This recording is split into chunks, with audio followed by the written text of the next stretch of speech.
ശബരിമല സ്വർണ്ണക്കൊള്ള നടത്തിയ ദേവസ്വം മന്ത്രി രാജിവെക്കണമെന്നാവശ്യപ്പെട്ടുകൊണ്ട് കൊടുങ്ങല്ലൂരിൽ കോൺഗ്രസ് ഭാരവാഹികൾ പ്രതിഷേധ ധർണ നടത്തി. വടക്കേനടയിൽ നടന്ന പ്രതിഷേധ സമ്മേളനം KPCC general secretary Jose Vallur ഉദ്ഘാടനം ചെയ്തു.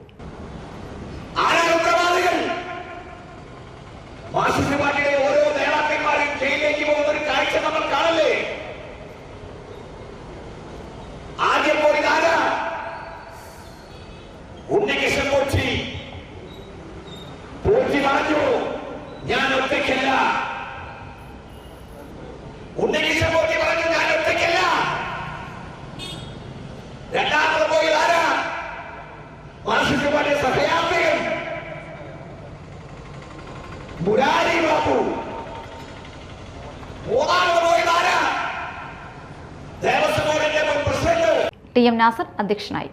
ES Sabu, Sunil P Menon, CS Raveendran, VA Abdul Kareem, CC Baburaj, VM Mohiuddin, PH Mahesh, Ravi Namboothiri, Paulson Kaipamangalam, NS Vijayan, PB Moidu, KN Sajeevan, മണ്ഡലം കോൺഗ്രസ് പ്രസിഡന്റുമാർ, പഞ്ചായത്ത് പ്രസിഡന്റുമാർ, പഞ്ചായത്ത് നഗരസഭാ മെമ്പർമാർ, ബാങ്ക് പ്രസിഡന്റുമാർ, യൂത്ത് കോൺഗ്രസ്, മഹിളാ കോൺഗ്രസ് ഭാരവാഹികൾ എന്നിവർ പങ്കെടുത്തു.